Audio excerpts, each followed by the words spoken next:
Right, there's breaking news coming in this hour from Muzaffarnagar. The UP administration has begun clearing the graveyard in Sanjhark camp in Muzaffarnagar. Remember, around 600 people were booked for living illegally on government land, as the state claims they were not riot-affected persons. These families are from Kinoni, which is not among the officially recognized riot-affected villages.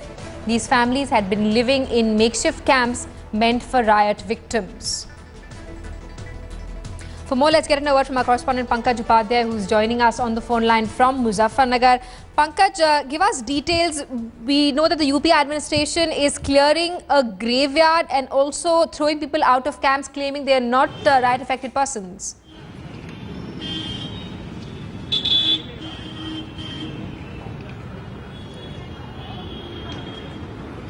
Pankaj, can you hear me?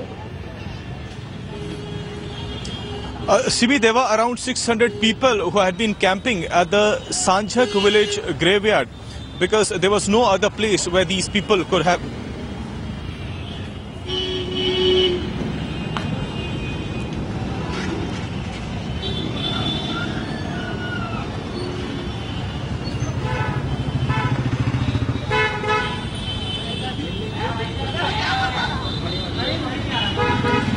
Pankaj, please go ahead. You were telling us about the state administration clearing graveyards in Sanjhark relief camp in Muzaffarnagar.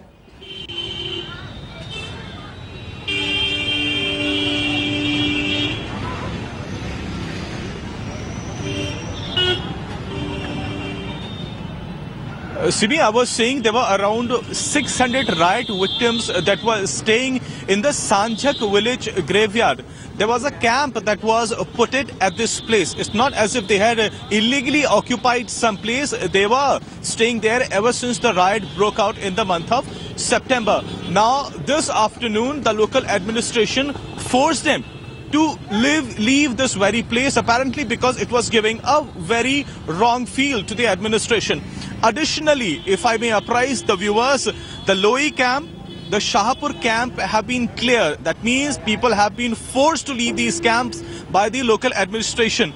Additionally, Sanjhark would be completed by this evening. Bhura camp, that's in district Shamli, where 500 people are staying. That has also been cleared, along with Manna Majra. That's also in Shamli district, where the administrative machinery is working round the clock. Then two other villages, Jhola and Malakpur, where there are relief camps. The police action is on, even as we are talking. So the local administrative machinery is working overtime to clear the relief camps and to shift the riot victims to some other place where there is no media glare, so that they can draw a picture that everything is normal. And then the UP government finds it easy to go up to the people and boast that finally they have managed to bring about normalcy. But then the ground zero reality is something very different from what the administrative machinery here is trying to portray. Right. So, Pankaj, you're telling us that people are being forcefully evicted from these relief camps. You also got us a report from Kakra, where a lot of people who are living in camps in Shahpur and Shamli, their houses had been broken down. Where do these people go if they're forced out of the camps?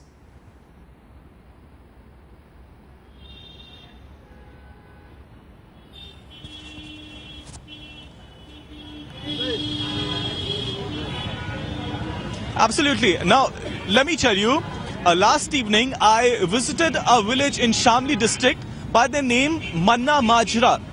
It will be shocking to hear that in the last 17 days, 5 kids have died because of pneumonia.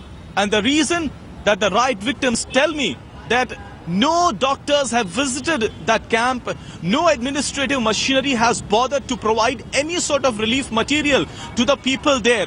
Now, even as we are talking, there are 500 people that are staying in that camp in shivering cold conditions.